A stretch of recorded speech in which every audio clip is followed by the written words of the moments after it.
Cuando el juez Iván abrió el sobre que yo había colocado frente a él, algo cambió en su expresión. Primero fue sorpresa. Luego, incredulidad.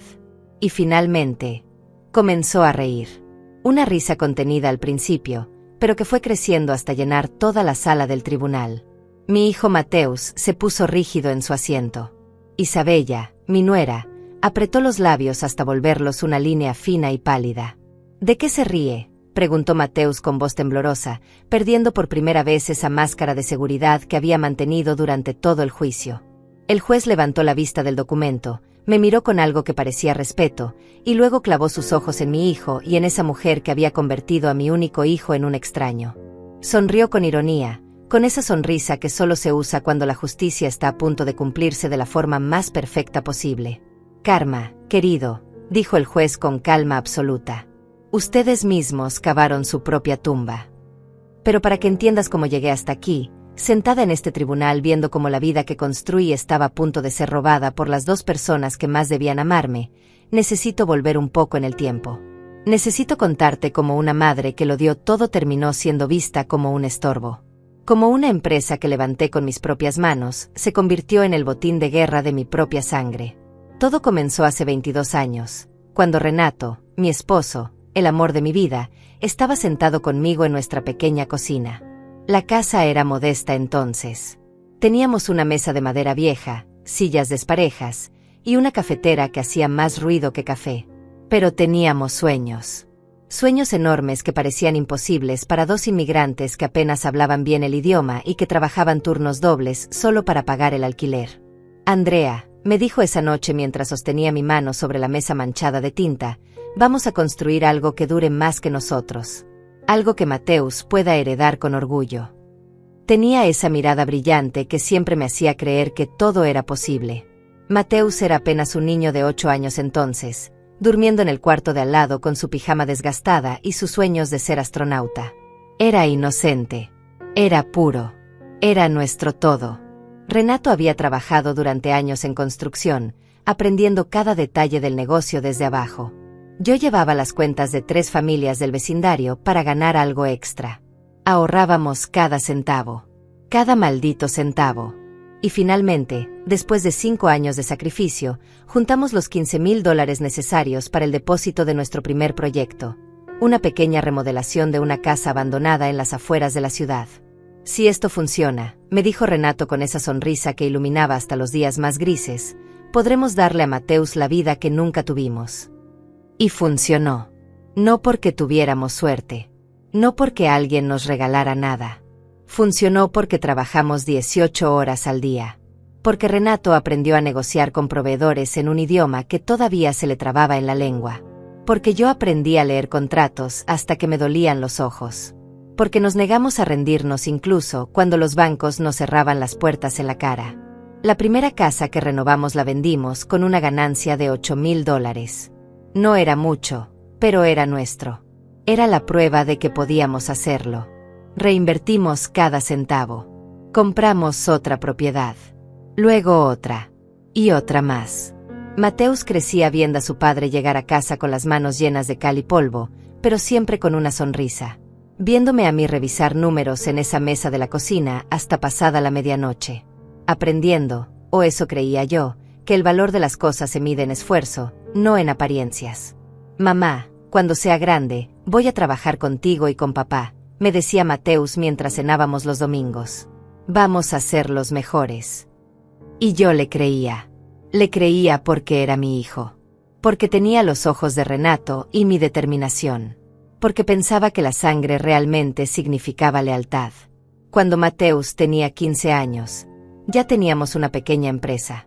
Nada impresionante todavía, pero era nuestra. Construcciones Renato y Andrea, decía el letrero que mandamos hacer. Fue el día más orgulloso de nuestras vidas. Ese letrero representaba cada hora de sueño perdida, cada comida simple, cada vez que dijimos no a un capricho para decir sí a una inversión. Mateus estaba con nosotros el día que lo instalaron. Recuerdo cómo miraba ese letrero con admiración, como si estuviera viendo el futuro que le esperaba. Pero entonces, cuando Mateus tenía 18 años y estaba por comenzar la universidad, todo cambió en una fracción de segundo. Renato estaba revisando una obra cuando una viga mal asegurada cedió. No sufrió. Eso fue lo que me dijeron los médicos. Como si eso hiciera más fácil aceptar que el hombre que había construido mi mundo ya no estaba. Como si no sufrió pudiera llenar el vacío que dejó en nuestra casa, en nuestra cama, en cada maldito rincón de mi vida. El funeral fue un borrón de caras compasivas y palabras vacías. Pero recuerdo perfectamente cuando Mateus me abrazó frente al ataúd de su padre y me susurró: «Vamos a continuar su legado, mamá. Te lo prometo. Juntos». En ese momento, con mi corazón destrozado y mi futuro incierto, esas palabras fueron lo único que me mantuvo de pie. Pensé que Renato había dejado dos cosas valiosas en este mundo: una empresa con potencial y un hijo que honraría su memoria. Qué equivocada estaba. Después del funeral, me sumergí en el trabajo como si fuera lo único que me mantuviera con vida. Y en cierto sentido, lo era.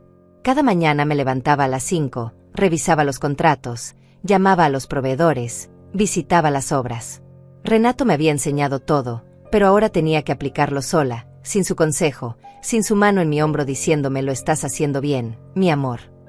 Los primeros meses fueron devastadores. Algunos clientes dudaban de que una mujer pudiera manejar la empresa. Algunos contratistas intentaron estafarme pensando que era vulnerable. Uno incluso me dijo en mi cara: «Señor Andrea, con todo respeto, tal vez debería vender esto y retirarse.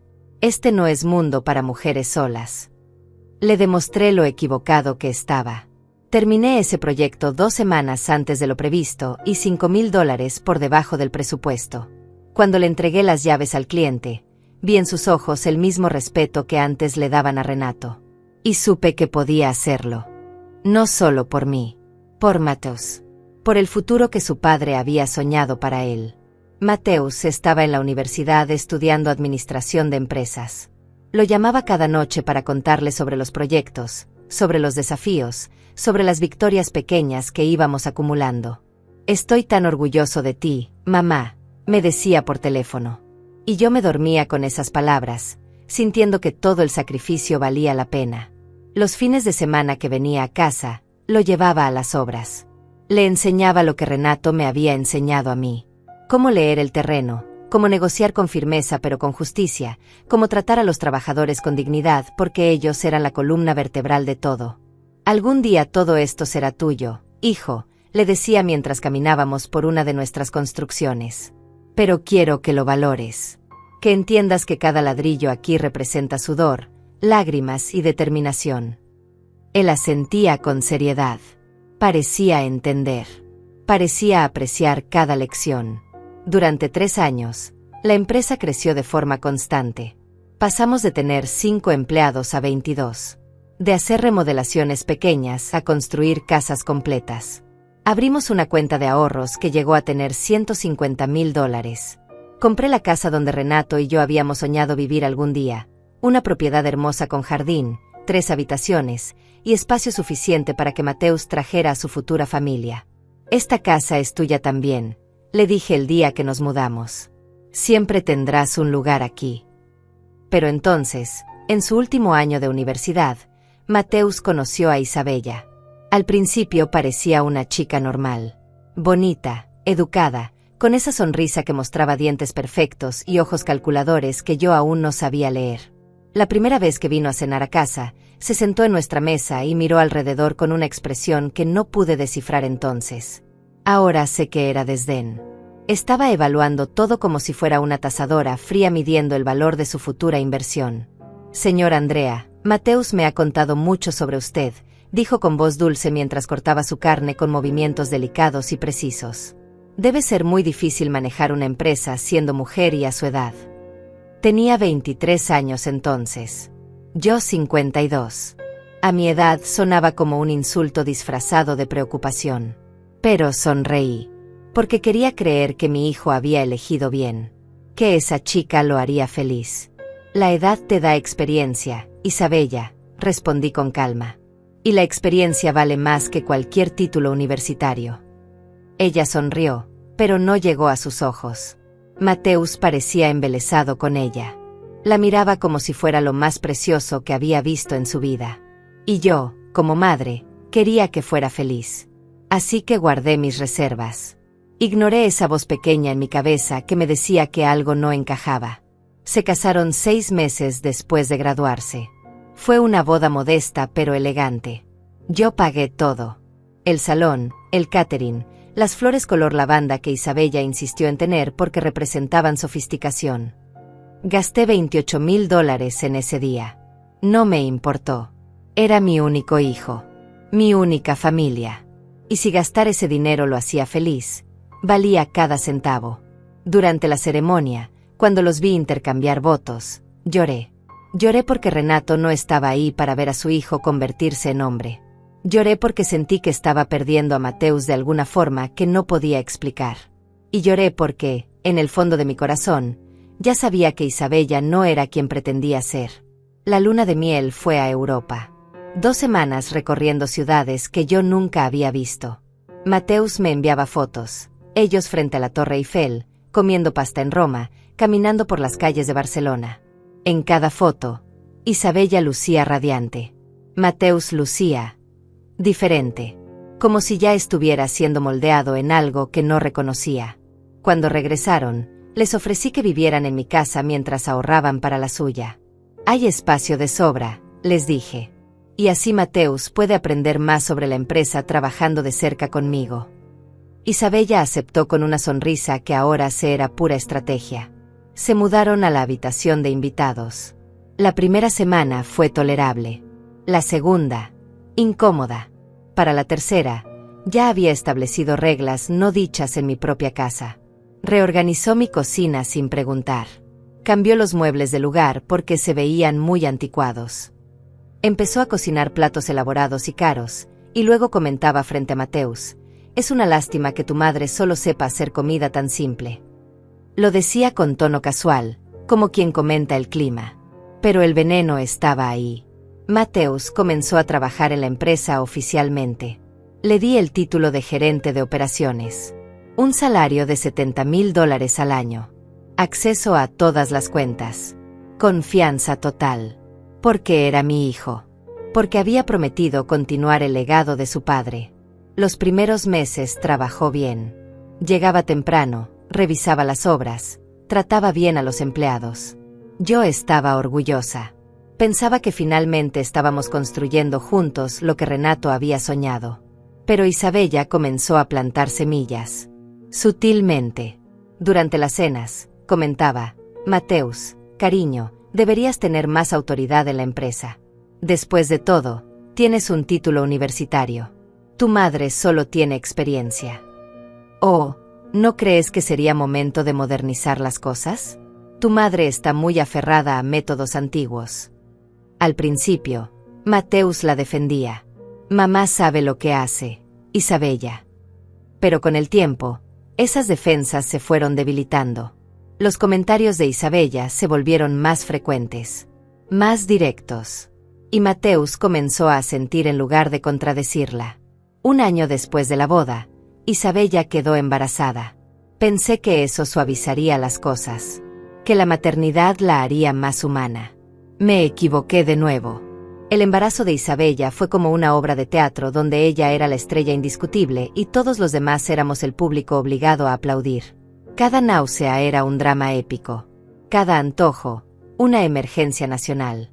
Y Mateus, mi hijo, el mismo que había visto a su padre trabajar enfermo sin quejarse nunca, corría a satisfacer cada capricho de ella como si fuera un sirviente en lugar de un esposo. «Mateus, necesito fresas importadas. Las normales me dan náuseas», decía Isabella recostada en el sofá de mi sala, con una mano en su vientre apenas abultado y la otra sosteniendo su teléfono como si fuera un cetro real. Y Mateus salía corriendo a buscarlas, sin importar que fueran las 11 de la noche o que costaran $30 la caja. Yo intentaba ayudar. Cocinaba comidas nutritivas, le ofrecía llevarla a sus citas médicas, le preguntaba cómo se sentía. Pero cada gesto mío era recibido con desdén apenas disimulado. «Andrea, aprecio tu intención, pero mi médico dice que debo comer orgánico. Esto que cocinas tiene demasiados conservantes», me dijo una tarde, empujando el plato que yo había preparado con tanto cariño. Mateus no dijo nada. Solo miró hacia otro lado, como si no quisiera ver cómo su esposa me faltaba al respeto en mi propia casa. Esa fue la primera vez que sentí que estaba perdiendo a mi hijo de verdad. No físicamente, pero sí en esencia. Durante esos meses, Isabella dejó de trabajar.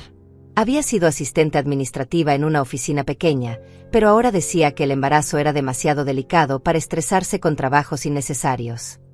Se quedaba en casa todo el día, reorganizando mis espacios, criticando mis decisiones decorativas y susurrándole cosas a Mateus que yo no alcanzaba a escuchar pero que podía imaginar.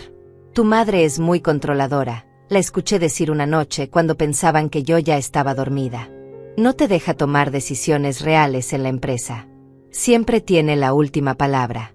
¿Cuándo vas a ser el verdadero jefe, Mateus? Mi hijo suspiró. Un suspiro largo y cansado que me partió el corazón. Es su empresa, Isabella. Ella la construyó. Junto con tu padre, lo corrigió ella con voz filosa. Y tu padre ya no está. Esa empresa debería ser tuya por derecho. Eres su único hijo. Su heredero. Pero ella te trata como un empleado más. Quise entrar a esa habitación y gritarle todas las verdades que se merecía escuchar. Pero me quedé paralizada en el pasillo, conteniendo la respiración, sintiendo como mi mundo comenzaba a resquebrajarse. El bebé nació en marzo. Una niña hermosa que llamaron Daniela, por la abuela de Isabella. Ni siquiera consideraron un nombre que honrara a Renato. Cuando me lo dijeron, sonreí y dije que era un nombre precioso, pero por dentro algo más se rompió. Esa niña era mi nieta, mi sangre, la extensión del legado de Renato. Pero desde el primer momento, Isabella dejó claro que yo sería abuela solo bajo sus términos. Andrea, por favor lávate las manos con desinfectante antes de tocarla, me ordenó la primera vez que quise cargar a Daniela. Y no la beses en la cara. No quiero que le transmitas gérmenes. Traté de ser paciente, de entender que era una madre primeriza protegiendo a su hija. Pero cuando le compré ropa para la bebé, Isabella la miró con disgusto y dijo, es linda, pero no es de la marca que usamos. Daniela solo viste orgánico y certificado. Costaba $60 ese conjunto que rechazó. Lo había elegido con tanto amor, imaginando a mi nieta usándolo. Pero Isabella lo dejó en una caja de donaciones como si fuera basura. Mateus seguía sin decir nada. Su silencio se había vuelto su respuesta para todo. 2 meses después del nacimiento de Daniela, Isabella soltó la bomba. Estábamos cenando, los 4, en esa mesa donde Renato y yo habíamos construido tantos sueños. Isabella limpiaba delicadamente la comisura de sus labios con una servilleta y luego dijo con voz casual, Andrea, Mateus y yo hemos estado pensando. Esta casa es demasiado grande para ti sola. Y nosotros necesitamos más espacio ahora que tenemos a Daniela. ¿No crees que sería lógico que nosotros nos quedáramos con la casa y tú buscaras algo más pequeño y manejable? El tenedor se me cayó de las manos. El sonido del metal contra el plato resonó como un disparo en el silencio súbito. ¿Perdón? Fue lo único que pude articular. Mateus tosió incómodo. Isabella continuó como si estuviera proponiendo algo perfectamente razonable. Piénsalo. Andrea, ya tienes 63 años. Mantener una casa así es mucho trabajo. Nosotros somos jóvenes, tenemos energía, y Daniela necesita espacio para crecer. Además, Mateus es quien realmente está manejando la empresa ahora. Tiene sentido que viva en una casa que refleje su posición. Sentí que la sangre se me subía a la cabeza. 63 años. Como si fuera una anciana decrépita incapaz de cuidar de su propia casa. La casa que había comprado con el dinero que gané con mi esfuerzo. La casa donde cada rincón guardaba un recuerdo de Renato. Esta es mi casa, dije con voz temblorosa pero firme. La compré yo. Está a mi nombre. Y no tengo intención de irme a ningún lado. Isabella apretó los labios. Esa máscara de dulzura se resquebrajó por un segundo, y vi el desprecio real en sus ojos. Bueno, es solo una sugerencia. Por ahora. La forma en que dijo por ahora sonó como una amenaza. Esa noche, Mateus vino a mi habitación. Llamó suavemente a la puerta, y cuando abrí, tenía esa expresión de niño culpable que solía poner cuando rompía algo de pequeño. Mamá, Isabella no quiso decirlo de mala manera. Ah, no.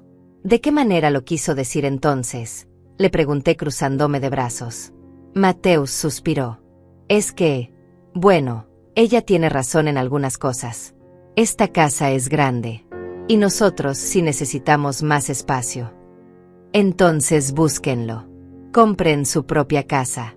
Yo les puedo ayudar con el depósito si es necesario.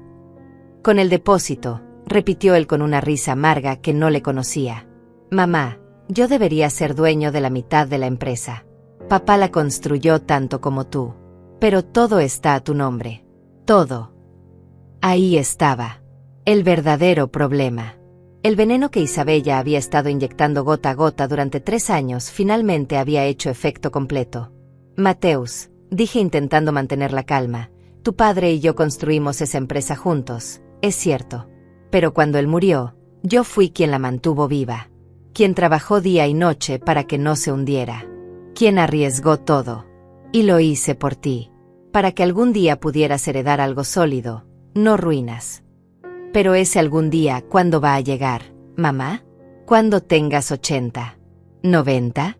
Tengo 29 años. Tengo una familia.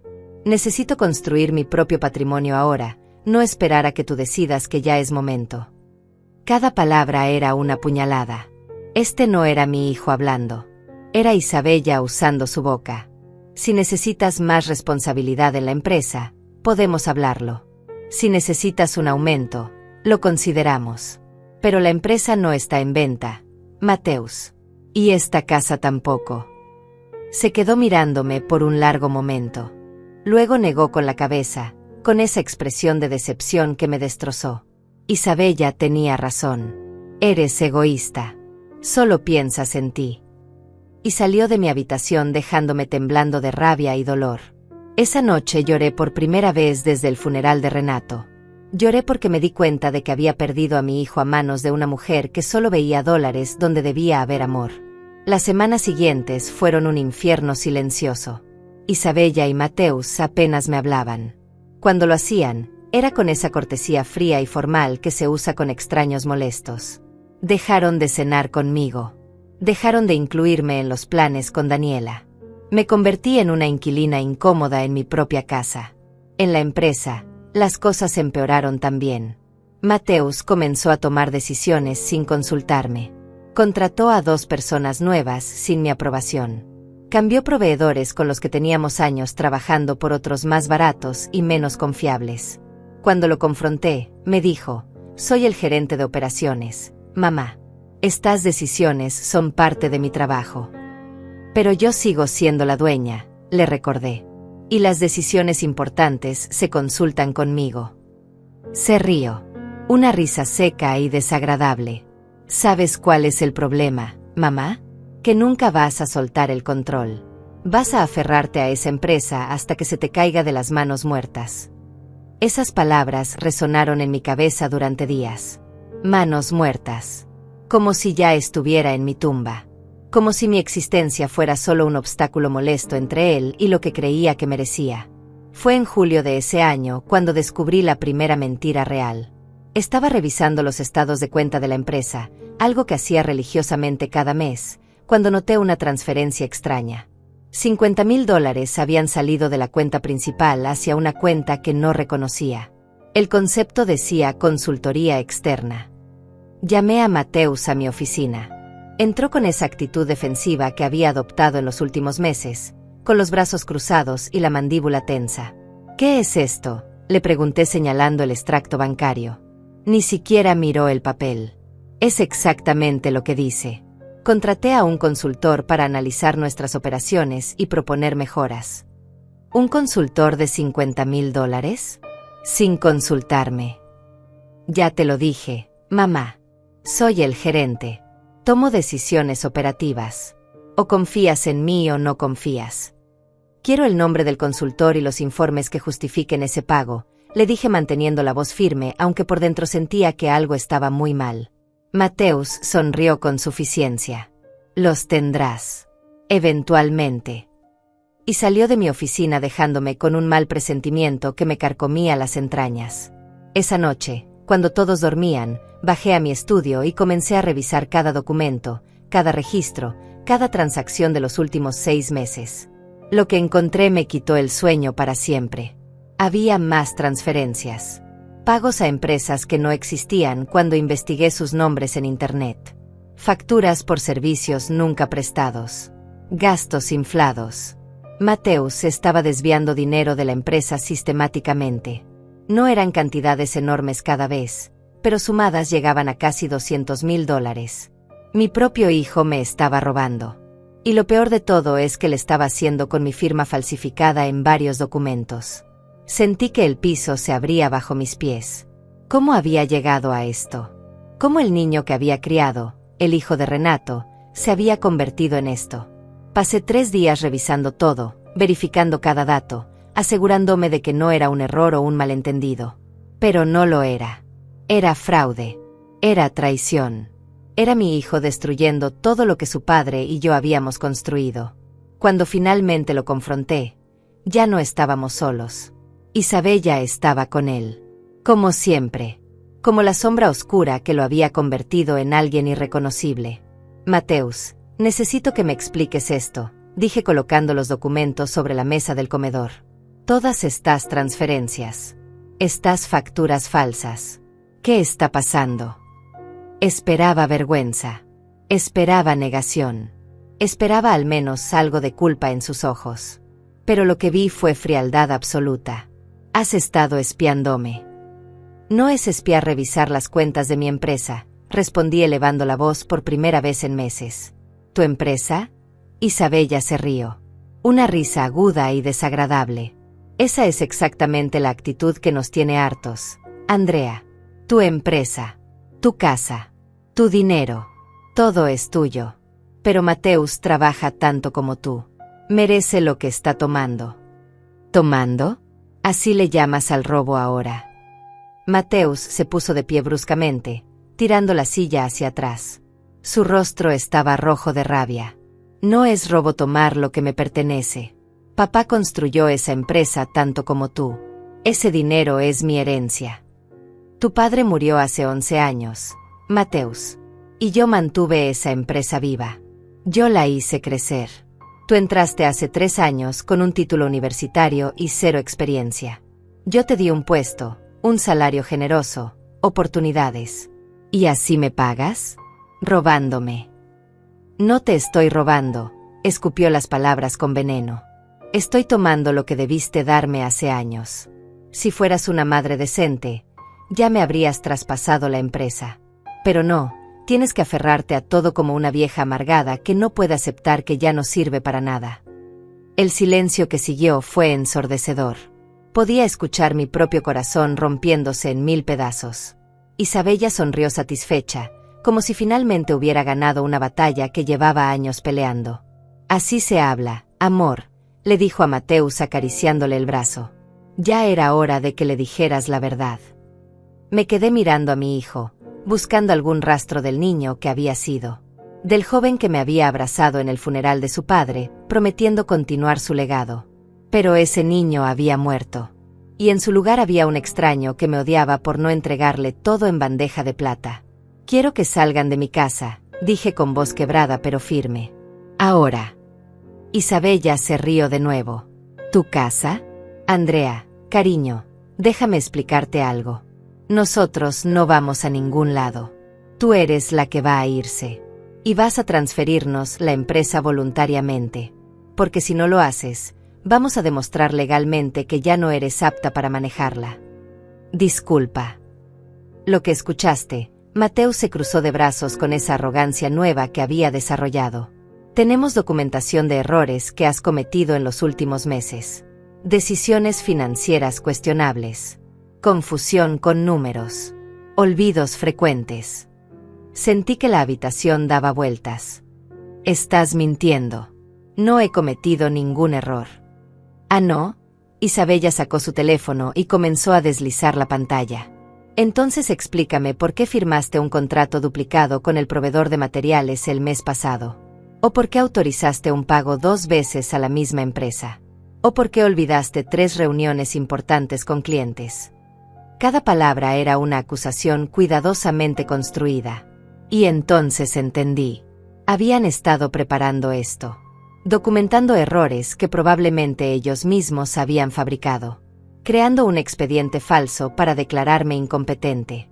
Ningún juez va a creer esas mentiras, dije aunque mi voz temblaba. ¿Estás segura? Isabella se acercó a mí con pasos lentos, como un depredador acorralando a su presa. Tienes 63 años. Andrea. Eres una mujer mayor, viuda, sola. Nosotros somos jóvenes, tenemos una familia, y Mateus tiene estudios formales en administración. ¿A quién crees que van a creerle? ¿A la viejita testaruda que no puede soltar el control, o al hijo preocupado que solo quiere proteger el negocio familiar? La palabra viejita me golpeó como una bofetada. Eso era lo que realmente pensaban de mí. No una empresaria exitosa. No la mujer que había levantado un imperio con sus propias manos. Solo una vieja estorbosa que no sabía cuándo retirarse. Además, continuó Isabella con esa sonrisa cruel, tenemos a un médico dispuesto a evaluar tu salud mental. El doctor Gilberto. ¿Lo conoces?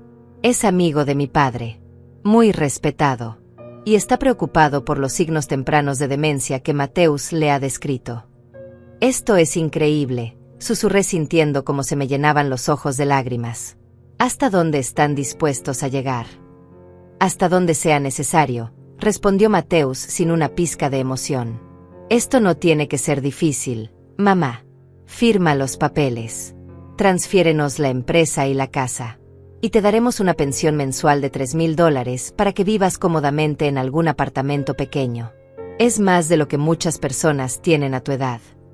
$3,000. Por una empresa que valía más de 2 millones. Por una casa que costaba 700,000. Por toda una vida de trabajo y sacrificio.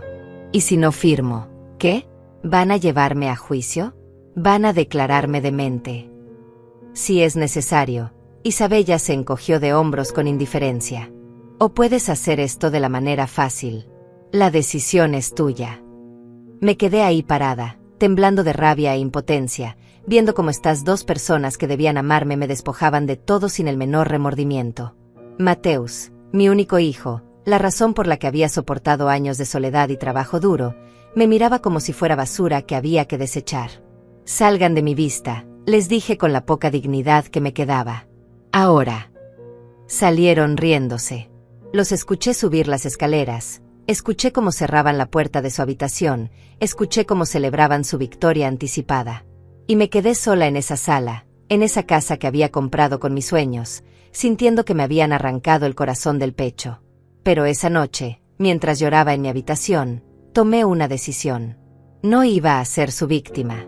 No iba a entregarles todo sin pelear. Si querían guerra, la tendrían. Pero esta vez, yo iba a jugar con mis propias reglas. A la mañana siguiente, hice algo que nunca pensé que tendría que hacer. Contraté a un abogado especializado en fraude corporativo y derecho familiar. Se llamaba Iván Morales, un hombre de 50 y tantos años con reputación de ser implacable en los tribunales. Cuando entré a su oficina con mis carpetas llenas de documentos, me miró con esa expresión que los abogados usan cuando saben que el caso será complicado. Señor Andrea, necesito que me cuente todo desde el principio, me dijo señalando la silla frente a su escritorio. Y así lo hice.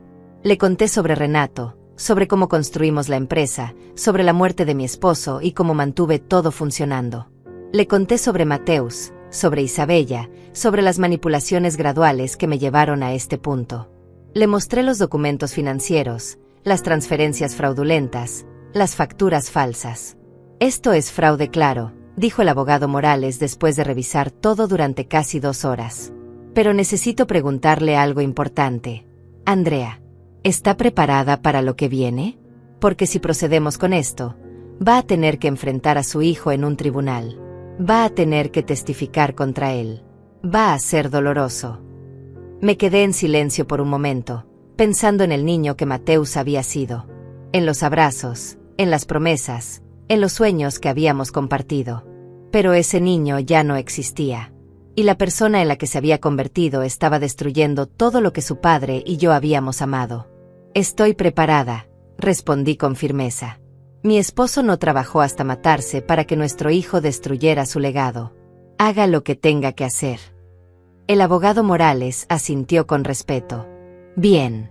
Vamos a necesitar más evidencia. Quiero que instale cámaras de seguridad en su casa y en su oficina. Con audio. Necesito documentar cada conversación, cada amenaza, cada admisión de culpabilidad que puedan hacer. ¿Eso es legal?, pregunté. En su propia casa y oficina, completamente legal. Especialmente si sospecha de actividades criminales.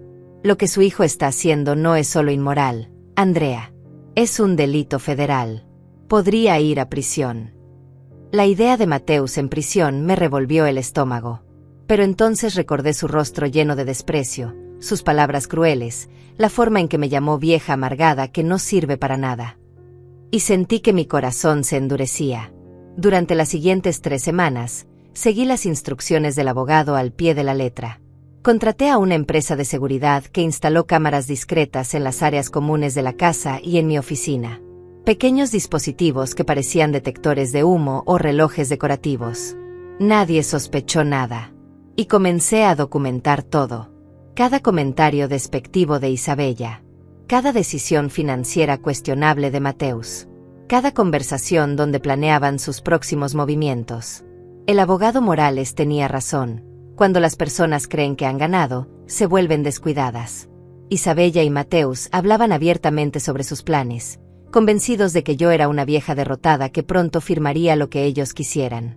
Una noche, capturé la conversación que necesitaba. Estaban en la sala, tomando vino que habían comprado con la tarjeta corporativa de la empresa, celebrando anticipadamente.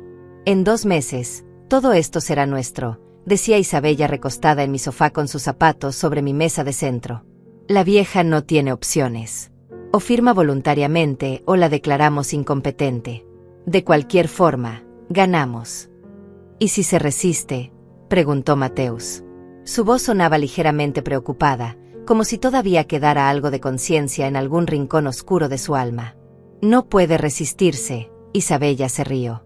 Gilberto ya preparó el informe psiquiátrico. Dirá que tiene demencia temprana, que no está capacitada para tomar decisiones financieras. Ningún juez le dará la razón a una mujer de su edad contra nosotros. Y el abogado que revisará los documentos no notará que las firmas son falsas. Mateusz, amor, tu madre tiene 63 años. Su firma ya no es tan firme como antes. Es perfectamente creíble que haya firmado esos documentos en un momento de confusión. Además, tenemos testigos que dirán que la vieron firmarlos. ¿Qué testigos? Los que contraté, obviamente. 2 empleados que necesitan dinero y que van a decir exactamente lo que les diga que digan. Por $5,000 cada uno, jurarán lo que sea necesario. Escuché esa conversación desde mi habitación, con los audífonos conectados al sistema de monitoreo, y sentí una mezcla de horror y satisfacción. Horror por confirmar hasta dónde estaban dispuestos a llegar. Satisfacción porque cada palabra quedaba grabada en alta definición. Al día siguiente, llevé las grabaciones al abogado Morales. Se quedó escuchando con expresión cada vez más seria, tomando notas meticulosamente. Cuando terminó, se recostó en su silla y silbó suavemente. Andrea, esto es oro puro. Confesión de fraude, conspiración para cometer perjurio, admisión de falsificación de documentos. Con esto, no solo recupera su empresa, puede hacer que enfrenten cargos criminales. No quiero que vaya a prisión, dije sintiendo un nudo en la garganta. Es mi hijo. Solo quiero que devuelva lo que robó y que salga de mi vida. El abogado me miró con comprensión. Entiendo. Pero necesita entender algo. Ellos no van a ser tan misericordiosos con usted. Están planeando destruirla completamente. Quitarle todo. Declararla incompetente. Dejarla sin nada.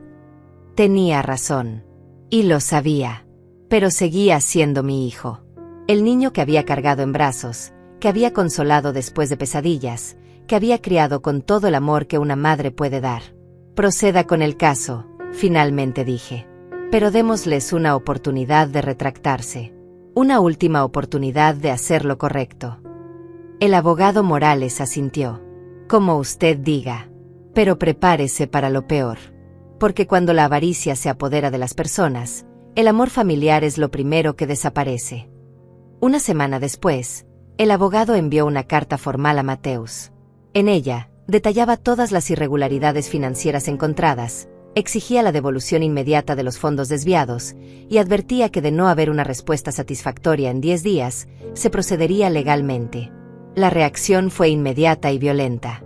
Mateus irrumpió en mi habitación esa misma noche, con la carta arrugada en su mano y el rostro deformado por la rabia. «¿Cómo te atreves?», gritó arrojando el papel sobre mi cama. «¿Cómo te atreves a amenazarme con abogados? Soy tu hijo».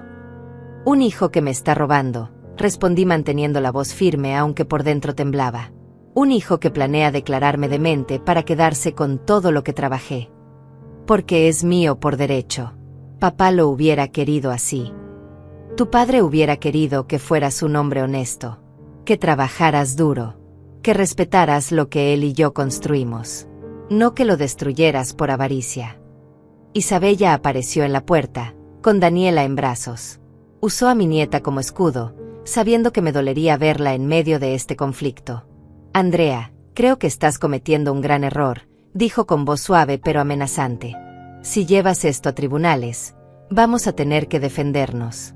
Y nuestra defensa va a incluir testimonios médicos sobre tu estado mental. ¿De verdad quieres que tu nieta crezca escuchando que su abuela fue declarada demente? ¿De verdad quieren usar a esa niña como arma?», pregunté sintiendo náuseas. «Ustedes son los que están haciendo esto feo», respondió Mateus. «Nosotros solo queríamos una transición pacífica. Pero si quieres guerra, la tendrás. Y te vamos a destruir, mamá. Vamos a quitarte todo. La casa, la empresa, tu dignidad. Todo». Esas palabras quedaron flotando en el aire como una sentencia. Y en ese momento supe que no había vuelta atrás. Mi hijo había elegido su camino. Y yo tendría que elegir el mío. «Tienen 10 días para devolver el dinero», dije con calma absoluta. «Después de eso, nos vemos en el tribunal». Mateus escupió en mi piso. Literalmente escupió como un animal salvaje. «Nos vemos en el tribunal, vieja. Y vas a perder todo». Salieron de mi habitación dando un portazo. Esa noche, me arrodillé junto a mi cama y por primera vez en años, recé. No por mí, sino por el alma del niño que había perdido, por el hijo que había criado y que ya no existía, y por la fuerza para enfrentar lo que venía. Los 10 días pasaron sin ninguna respuesta. Ni disculpas, ni devolución del dinero, ni intento de negociación. Solo silencio hostil y miradas llenas de odio. El abogado Morales presentó la demanda formal. Y 3 días después, recibí la contrademanda. Mateus e Isabella me estaban demandando por incapacidad mental para administrar la empresa, solicitando que se me declarara legalmente incompetente y que se les transfiriera la administración completa.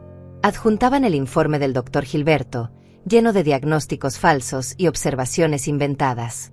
Adjuntaban declaraciones de 2 empleados que juraban haberme visto confundida y desorientada. La fecha del juicio se fijó para 3 meses después. 3 meses que se sintieron como una eternidad y como un parpadeo al mismo tiempo. Durante ese periodo, la casa se convirtió en un campo de batalla silencioso. Mateus e Isabella dejaron de fingir cualquier tipo de cordialidad. Me trataban como si fuera invisible, excepto cuando necesitaban recordarme que estaba a punto de perderlo todo. «Espero que estés buscando departamentos», me dijo Isabella una mañana mientras preparaba el desayuno para Daniela. «Porque después del juicio, vas a necesitar uno. Pequeño y barato, acorde a tu nueva situación». No le respondí. Había aprendido que cada palabra que dijera sería usada en mi contra de alguna forma retorcida. El abogado Morales trabajaba incansablemente preparando mi defensa. Reunió estados financieros que demostraban que la empresa había crecido un 30% bajo mi administración en los últimos 3 años. Consiguió testimonios de clientes satisfechos que hablaban de mi profesionalismo y claridad mental. Contrató a un investigador privado que descubrió que el doctor Gilberto había perdido su licencia en otro estado por emitir diagnósticos falsos a cambio de dinero. «Vamos a destruir su credibilidad en el estrado», me aseguró el abogado con una sonrisa que no llegaba a sus ojos. «Pero necesito que entienda algo, Andrea. Esto va a ser brutal. Van a atacarla personalmente. Van a decir cosas horribles sobre usted. Necesito que mantenga la calma sin importar qué». Practiqué mantener la calma. Practiqué no llorar cuando Mateus me gritaba que era una egoísta. Practiqué no temblar cuando Isabella comentaba frente a visitas que yo estaba perdiendo la cabeza y que era triste ver a alguien deteriorarse así. Practiqué ser de piedra cuando usaban a Daniela, mi nieta de apenas 1 año, diciéndole di adiós a la abuelita como si yo estuviera a punto de morir. Cada día era una tortura emocional calculada. Pero cada noche, escuchaba las grabaciones nuevas que capturaban las cámaras. Y en esas grabaciones, Isabella y Mateus seguían siendo descuidados, seguían hablando abiertamente sobre sus planes, seguían cavando su propia tumba sin saberlo. Una noche, 2 semanas antes del juicio, capturé la conversación más incriminatoria de todas. Mateus estaba al teléfono con uno de los empleados que habían aceptado testificar falsamente. ¿Estás seguro de que vas a decir exactamente lo que acordamos?, preguntaba Mateus nerviosamente. Necesito que digas que viste a mi madre confundida, que olvidaba reuniones importantes, que firmaba documentos sin leerlos. La voz del empleado sonaba vacilante al otro lado. Señor Mateus, no me siento cómodo mintiendo en un tribunal. Podría ir a la cárcel por perjurio. No vas a ir a ningún lado, la voz de Isabella resonó de fondo. Nosotros tenemos abogados. Tú solo di lo que te pedimos y cobra tus $5,000. O puedes perder tu trabajo. Tú decides. El silencio fue largo. Finalmente, el empleado suspiró. Está bien. Lo haré. Pero quiero el dinero antes del juicio. Lo tendrás, prometió Mateus. Mitad ahora, mitad después de que testifiques. Cuando escuché esa grabación, supe que había ganado. No porque me alegrara destruir a mi hijo, sino porque finalmente tenía la prueba irrefutable de que todo era una conspiración. El abogado Morales casi saltó de alegría cuando se la mostré. Andrea, con esto no solo gana el caso. Ellos van a enfrentar cargos criminales muy serios. Soborno de testigos, conspiración para cometer fraude, perjurio premeditado. Estamos hablando de años de prisión potencialmente. Solo quiero recuperar lo que es mío, repetí como un mantra. Solo quiero que esto termine. Los días previos al juicio fueron los más difíciles. Isabella se aseguró de invitar a toda la familia extendida, a vecinos, a conocidos, para contarle su versión de la historia. Es tan triste ver a Andrea así, la escuchaba decir con voz melosa. Se niega a aceptar que ya no puede manejar la empresa. Mateus solo quiere protegerla, proteger el legado de su padre. Pero ella se ha vuelto tan terca, tan paranoica. Incluso instaló cámaras en la casa porque cree que la estamos robando. Es desgarrador. Las personas asentían con compasión. Algunas me miraban con lástima cuando me cruzaba con ellas en el supermercado o en la calle. La narrativa que Isabella había construido era perfecta, la madre anciana y confundida contra el hijo amoroso y preocupado. Nadie sabía la verdad. Todavía. La noche antes del juicio no pude dormir. Me quedé despierta mirando las fotos de Renato que guardaba en mi mesa de noche. No sé si estoy haciendo lo correcto, le susurré a su imagen sonriente. Es nuestro hijo, Renato, el niño que creamos juntos. Pero se convirtió en alguien que no reconozco. Alguien que nos hubiera decepcionado a ambos. En mi mente, podía escuchar la voz de Renato diciéndome lo que siempre decía cuando enfrentábamos decisiones difíciles. Haz lo correcto, Andrea. Incluso cuando duela. Especialmente cuando duela. Y tenía razón. Esto era lo correcto. Doloroso, devastador, pero correcto. No podía permitir que la avaricia y la mentira ganaran. No podía traicionar todo lo que habíamos construido simplemente porque el ladrón compartía mi sangre. A la mañana siguiente, me levanté a las 5. Me duché con agua fría para despejarme. Me vestí con mi mejor traje color gris oscuro, el mismo que había usado en la reunión más importante de mi vida empresarial 5 años atrás. Me maquillé cuidadosamente, cubriendo las ojeras de noche sin sueño. Me peiné recogiendo mi cabello plateado en un moño elegante. Cuando me miré al espejo, vi a la mujer que Renato había amado. Fuerte, digna, inquebrantable. No vi a la vieja senil que Isabella y Mateus querían que el mundo viera. Vi a una guerrera preparada para la batalla más importante de su vida. El abogado Morales pasó a recogerme a las 7. En el auto, repasamos la estrategia una última vez. Ellos van a presentar primero, me explicó. Van a traer a su médico, a sus testigos falsos, van a pintar un cuadro de usted como incompetente. Usted debe permanecer calmada. No reaccione. No llore. Muéstrese exactamente como es. Una empresaria inteligente, capaz y coherente. ¿Y cuándo presentamos las grabaciones?, pregunté. Al final. Después de que se hayan enterrado completamente en sus mentiras. Después de que hayan jurado bajo juramento que todo lo que dicen es verdad. Entonces los destruiremos con sus propias palabras. Llegamos al tribunal media hora antes. El edificio era imponente, con columnas de mármol y pasillos que olían a historia y justicia. Mateus e Isabella ya estaban ahí, acompañados de su abogado, un hombre joven de traje carísimo y sonrisa de tiburón. Cuando me vieron, Isabella le susurró algo a Mateus al oído. Él me miró y sonrió. Una sonrisa cruel que decía: ya ganamos. No les devolví la sonrisa. Solo caminé con la cabeza en alto hacia mi lugar, sintiendo el peso de todas las miradas en la sala. La sala se fue llenando poco a poco. Reconocí a algunos empleados de la empresa, vecinos curiosos, e incluso a algunos clientes. Isabella había hecho bien su trabajo de relaciones públicas. La mitad de la sala parecía estar de su lado, mirándome con lástima o con juicio. Pero también vi algunas caras amigas. Julia, mi contadora de 20 años, que conocía cada número de la empresa mejor que nadie. Mauro, el capataz de las obras, que había trabajado con Renato desde el principio. Personas que sabían la verdad. Personas que me apoyaban.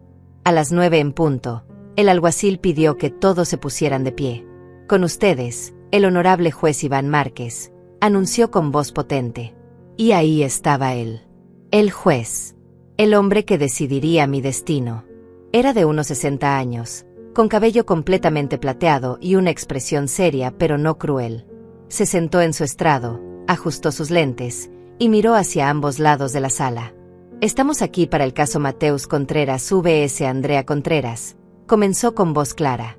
Una demanda para declarar a la señora Andrea Contreras incompetente para administrar sus bienes y su empresa, con solicitud de transferencia de administración al demandante. ¿Están listos ambos equipos legales para proceder? Sí, su señoría, respondieron ambos abogados al unísono. Bien. Proceda el demandante con su caso. El abogado de Mateus se levantó, acomodó su corbata color vino y comenzó su discurso de apertura con la actuación de un actor consumado. Su señoría, miembros presentes, hoy estamos aquí por una razón desgarradora. Un hijo que ama a su madre debe tomar la decisión más difícil de su vida, protegerla de sí misma.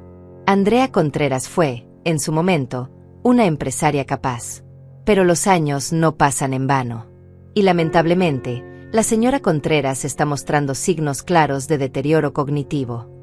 Sentí como la rabia burbujaba en mi estómago, pero mantuve la cara neutra. El abogado Morales había dicho que permaneciera calmada. Así que respiré hondo y me mantuve inmóvil como una estatua. Presentaremos evidencia médica, continuó el abogado de Mateus, testimonios de empleados, registros de errores financieros, y la preocupación genuina de un hijo que solo quiere preservar el legado de su padre mientras cuida de su madre. Legado de su padre. ¡Qué hipócrita! Renato se estaría revolviendo en su tumba si pudiera ver esto. El primer testigo que llamaron fue el doctor Gilberto. Un hombre de unos 50 años, con lentes de marco dorado y una sonrisa condescendiente que me hizo hervir la sangre. Juró decir la verdad con la mano sobre la Biblia, y luego se sentó con la postura de alguien que cree que sus palabras son incuestionables. Doctor Gilberto, ¿podría decirnos cuál es su especialidad?, preguntó el abogado de Mateus. Soy psiquiatra geriátrico. Me especializo en trastornos cognitivos en adultos mayores, particularmente demencia y Alzheimer. ¿Y tuvo oportunidad de evaluar a la señora Andrea Contreras? Sí, de manera indirecta. Basándome en los reportes detallados que su hijo Mateus me proporcionó, pude determinar que presenta signos consistentes con deterioro cognitivo temprano. El abogado Morales escribía furiosamente en su bloc de notas, pero no objetó. Me había dicho que esperara, que dejara que cavaran su propia tumba. ¿Qué tipo de síntomas observó?, continuó el interrogatorio. Confusión con fechas y números, toma de decisiones financieras erráticas, olvidos frecuentes, cambios de humor repentinos. todo consistente con las primeras etapas de demencia senil. Mentiras. Cada palabra era una mentira venenosa. Pero me quedé sentada, con las manos cruzadas sobre mi regazo, respirando lentamente. Y en su opinión profesional, la señora Contreras está capacitada para manejar una empresa. En mi opinión profesional, no. Representa un riesgo para sí misma y para quienes dependen de la empresa. Cuando el abogado Morales se levantó para el contrainterrogatorio, la atmósfera cambió. Doctor Gilberto mencionó que evaluó a mi clienta de manera indirecta. Eso significa que nunca la conoció en persona.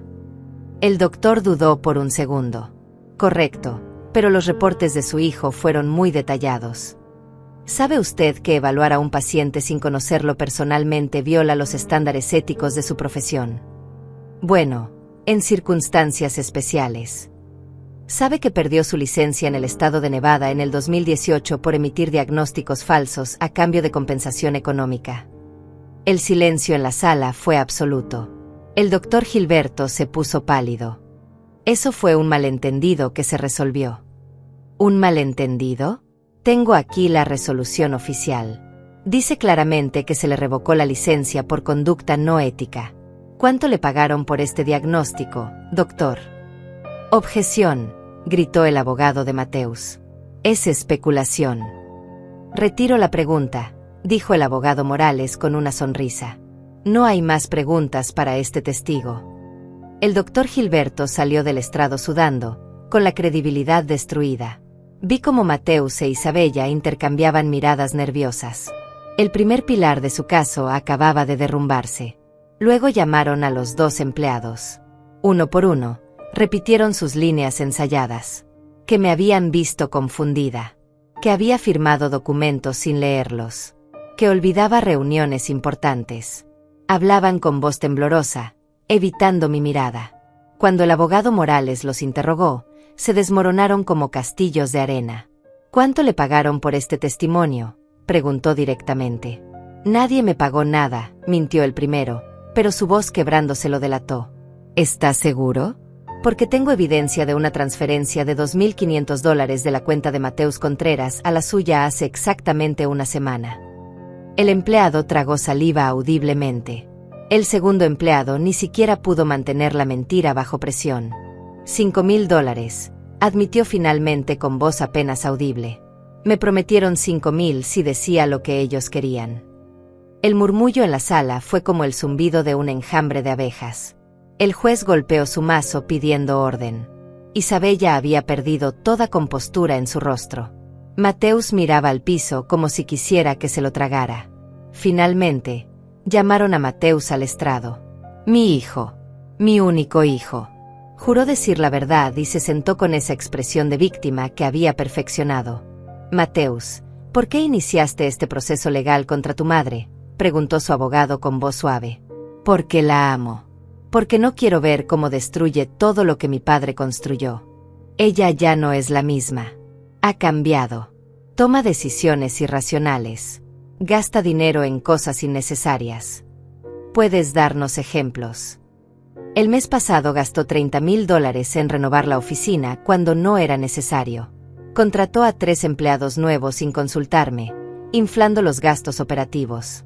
Y se niega a modernizar nuestros procesos porque está aferrada a métodos antiguos. Cada palabra sonaba convincente si no conocieras la verdad. ¿Y qué esperas lograr con este proceso? Solo quiero que mi madre pueda retirarse con dignidad. Que disfrute sus últimos años sin el estrés de la empresa. Y que el negocio que mi padre amaba continúe creciendo bajo una administración más joven y preparada. Cuando le tocó el turno al abogado Morales, se levantó lentamente, como un león preparándose para atacar. Mateus, dijiste que amas a tu madre. ¿Es correcto? Sí, por supuesto. Y por eso desviaste casi $200,000 de las cuentas de la empresa sin su autorización. El color desapareció del rostro de Mateus. Yo no. Eso no es. Tengo los registros bancarios aquí. Transferencias a cuentas fantasma. Facturas falsas. Pagos a empresas que no existen. Niegas haber hecho estas transacciones. Esas eran inversiones legítimas, tartamudeó Mateus. ¿Inversiones? ¿O robos? Objeción. Permito la pregunta, dijo el juez con voz firme. Mateus respiraba agitadamente. No es robo tomar lo que me pertenece por derecho. Pero la empresa no te pertenece, ¿verdad? Está registrada 100% a nombre de Andrea Contreras. Debería ser mía. Mi padre la fundó. Tu padre la fundó con tu madre. Y cuando murió, ella la mantuvo viva. Ella la hizo crecer. No es así. Mateus apretó la mandíbula. Ella tuvo suerte. ¿Suerte? La empresa creció 30% en 3 años bajo su administración. ¿Eso es suerte o competencia? Mateus no respondió. Déjame hacerte otra pregunta. Le dijiste a tu madre, y cito textualmente, no llores ahora. Me quedaré con la casa, la empresa, ¿y tú te quedarás con nada? Yo nunca dije eso, mintió Mateus mirándome directamente a los ojos. ¿Estás seguro? Nunca dijiste esas palabras. Nunca. El abogado Morales sonrió. Esa sonrisa que yo había estado esperando. Su señoría, en ese caso me gustaría presentar nueva evidencia.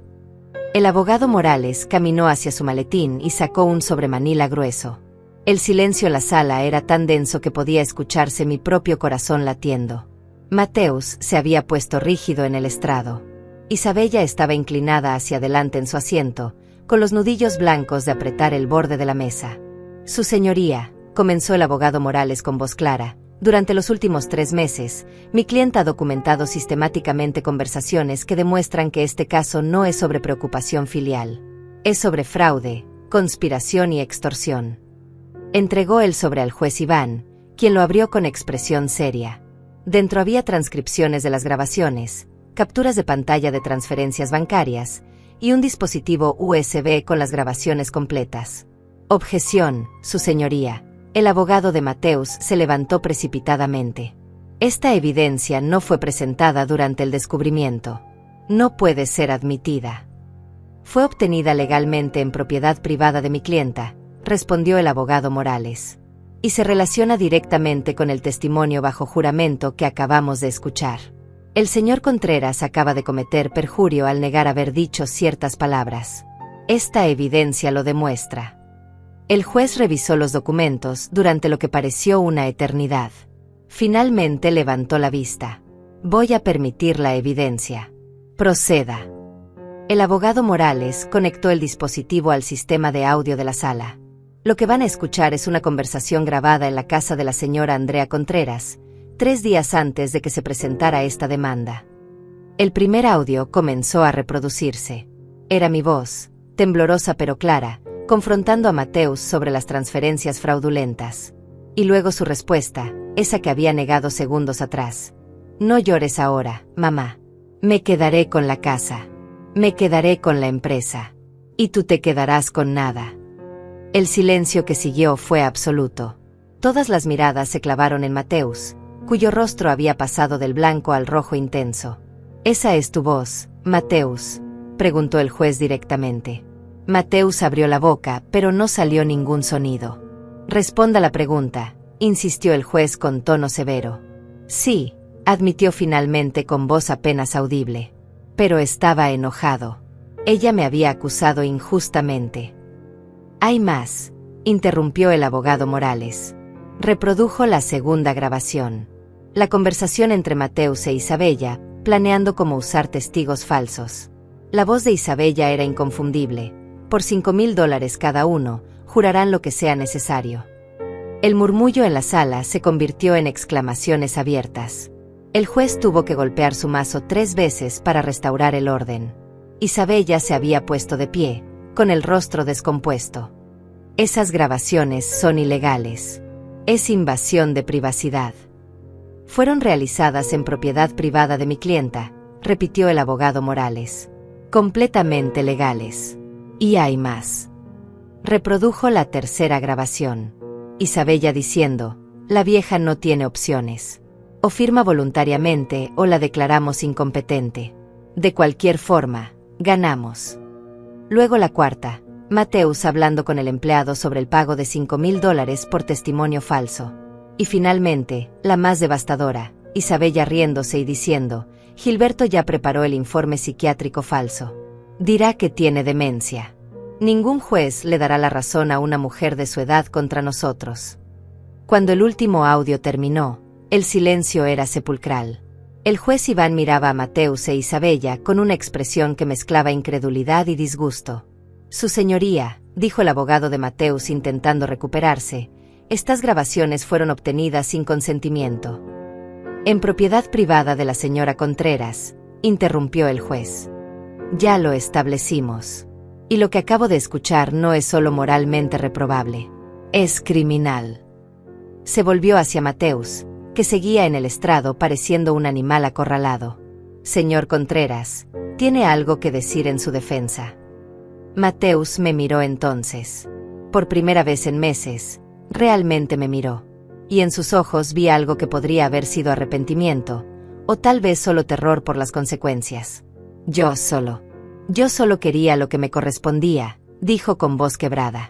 Mi padre fundó esa empresa. Yo soy su hijo. Debería ser mía. Tu padre la fundó con tu madre, respondió el juez con voz dura.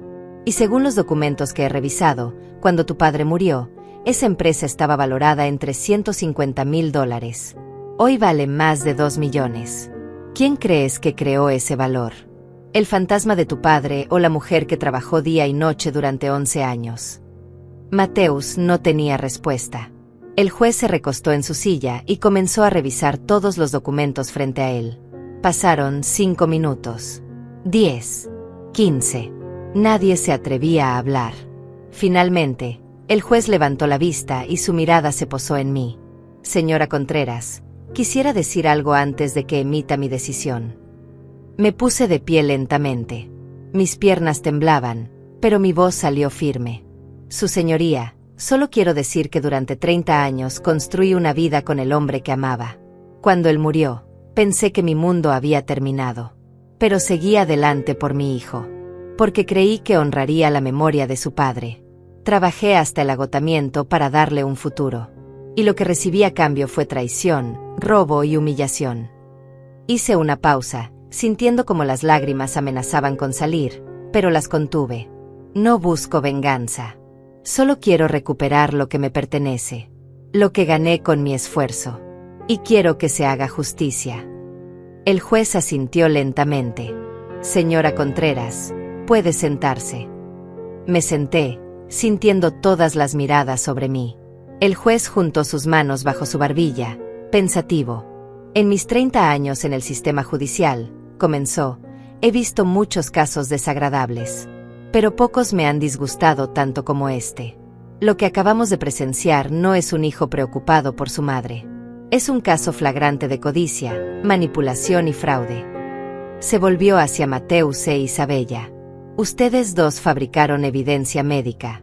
Sobornaron testigos. Desviaron fondos. Y planearon declarar incompetente a una mujer perfectamente capaz solo para robarle todo lo que tiene. ¿Saben lo que eso me dice? Que no tienen absolutamente ningún respeto por la ley, por la verdad o por los lazos familiares. Isabella intentó hablar. Su señoría, si me permite explicar. No, la cortó el juez con voz como acero. Ya escuché suficiente de usted y sus explicaciones. Cada palabra que sale de su boca es una mentira calculada. Se volvió hacia el abogado de Mateus.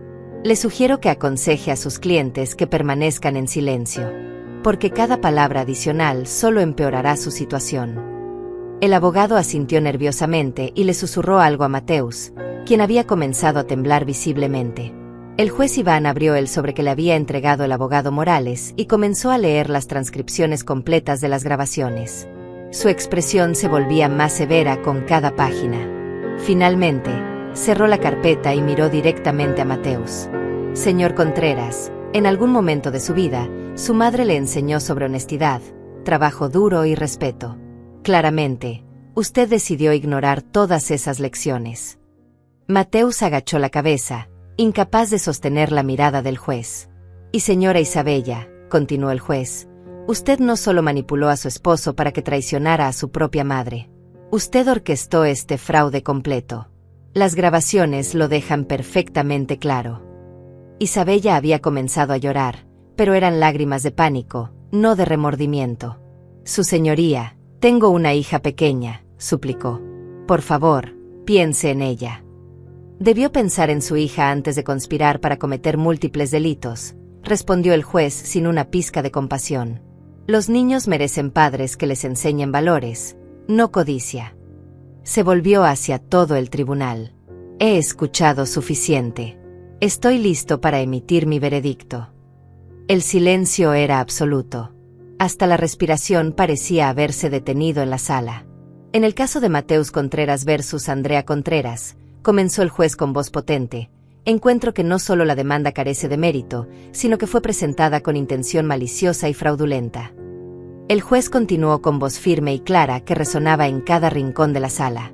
La señora Andrea Contreras ha demostrado ser una empresaria competente, coherente y perfectamente capaz de administrar sus bienes. La evidencia presentada por la parte demandante no solo es insuficiente, sino que ha sido fabricada deliberadamente con intención de defraudar. Mateus había dejado caer la cabeza sobre sus manos. Isabella temblaba visiblemente en su asiento. Por lo tanto, desestimo esta demanda en su totalidad. La señora Andrea Contreras mantiene control absoluto de su empresa y sus propiedades. Además, ordeno que el señor Mateus Contreras devuelva inmediatamente los $200,000 desviados de las cuentas empresariales, más intereses. El juez hizo una pausa, dejando que el peso de sus palabras se asentara. Luego su expresión se endureció aún más. Pero eso no es todo. He escuchado evidencia clara de múltiples delitos. Fraude financiero, falsificación de documentos, soborno de testigos, perjurio y conspiración para cometer fraude. Estoy remitiendo este caso inmediatamente a la Fiscalía del Distrito para que se presenten cargos criminales contra Mateus Contreras e Isabella Contreras. El grito ahogado de Isabella resonó en la sala. No, su señoría, por favor. Silencio, ordenó el juez golpeando su mazo. Tuvieron múltiples oportunidades de hacer lo correcto. En cambio, eligieron mentir bajo juramento, fabricar evidencia y conspirar para destruir a una mujer inocente. Las consecuencias de esas elecciones son suyas. Se volvió hacia mí entonces, y por primera vez su expresión se suavizó ligeramente. Señora Contreras, lamento profundamente que haya tenido que pasar por esto. Ninguna madre debería enfrentar esta traición. Pero quiero que sepa que la justicia, aunque tardía, se ha cumplido hoy. Sentí como las lágrimas finalmente rodaban por mis mejillas. No de tristeza, sino de alivio, de validación, de justicia. Gracias, su señoría, logré decir con voz temblorosa. El juez asintió con respeto. Además, estoy emitiendo una orden de restricción. El señor Mateus Contreras y la señora Isabella Contreras tienen 72 horas para desalojar la propiedad de la señora Andrea Contreras. No podrán acercarse a ella ni contactarla de ninguna forma. Cualquier violación de esta orden resultará en arresto inmediato. Isabella se puso de pie gritando. Esto es injusto. Tenemos una hija. ¿Dónde se supone que vamos a vivir? Debió considerar eso antes de conspirar para robarle la casa a su suegra, respondió el juez con frialdad absoluta. Esta corte no tiene simpatía por quienes cometen fraude y luego se quejan de las consecuencias. Se volvió hacia el alguacil. Oficial, por favor escolte a los señores Contreras fuera de esta sala. Y manténgalos bajo vigilancia hasta que la fiscalía determine si es necesaria detención inmediata. 2 oficiales se acercaron a Mateus e Isabella. Mi hijo finalmente levantó la vista y me miró. En sus ojos había algo que no había visto en años. Miedo real. Mamá, dijo con voz quebrada mientras los oficiales lo tomaban del brazo. Mamá, por favor. Por un momento, solo un momento, el instinto maternal que nunca muere completamente me hizo querer correr hacia él. Pero entonces recordé sus palabras. No llores. Me quedaré con todo. Recordé la sonrisa cruel de Isabella. Recordé los meses de humillación. Y me quedé sentada, mirándolo con una mezcla de tristeza y firmeza. Tuviste muchas oportunidades de hacer lo correcto, Mateus, dije con voz calmada. Elegiste el camino que elegiste. Ahora debes enfrentar las consecuencias.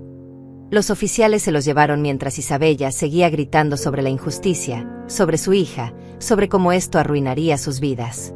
Pero sus gritos se fueron desvaneciendo a medida que salían de la sala. Y finalmente, después de meses de pesadilla, hubo silencio. El abogado Morales se acercó y puso una mano en mi hombro. Lo logramos, Andrea. Ganamos. No se siente como una victoria, admití limpiándome las lágrimas. Se siente como una pérdida. Es ambas cosas, dijo con suavidad. Pero hizo lo correcto. Y su esposo estaría orgulloso de usted. Esas palabras me quebraron. Lloré entonces, abiertamente, liberando años de dolor, traición y soledad. Julia, mi contadora, se acercó y me abrazó. Mauro, el capataz, estaba ahí también, con lágrimas en sus propios ojos. Siempre supimos la verdad, Andrea, dijo Julia. Siempre supimos que usted era fuerte, honesta y capaz. Lamento que haya tenido que pasar por esto para demostrarlo. Gracias, susurré. Gracias por estar aquí. Los días siguientes fueron un torbellino de actividad legal. La fiscalía presentó cargos formales contra Mateus e Isabella. Fraude en primer grado, falsificación, soborno de testigos, conspiración. Enfrentaban potencialmente entre 5 y 10 años de prisión. Su abogado intentó negociar un acuerdo, pero yo me mantuve firme. No por venganza, sino por justicia. No podía permitir que salieran impunes. El mundo necesitaba ver que las acciones tienen consecuencias, incluso cuando las cometen tu propia sangre. Mateus e Isabella fueron procesados y liberados bajo fianza de $100,000 cada uno. No la pagué. No moví un dedo para ayudarlos.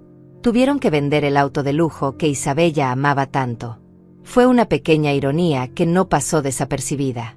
Durante el proceso de desalojo, regresaron a la casa para recoger sus cosas. Yo no estaba ahí. No quería verlos. No quería escuchar más súplicas o justificaciones. Julia supervisó todo, asegurándose de que solo tomaran lo que era suyo. Me dijo que Mateus preguntó por mí varias veces. Que quería hablar conmigo. Que necesitaba explicarse. Pero no había nada que explicar. Las grabaciones habían dicho todo.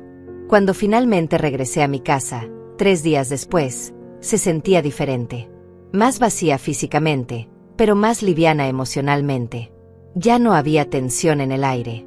Ya no había miradas cargadas de odio. Solo paz. Una paz triste, pero paz al fin. Caminé por cada habitación, reclamando mi espacio. En el cuarto que habían ocupado Mateus e Isabella, encontré una carta sobre la cama. La letra era de Mateus. Por un momento consideré tirarla sin leer. Pero algo me hizo abrirla. Mamá, comenzaba, sé que no tengo derecho a pedirte nada. Sé que te fallé de formas imperdonables. Isabella me convenció de que te estabas aprovechando de mí, de que me estabas negando lo que me correspondía.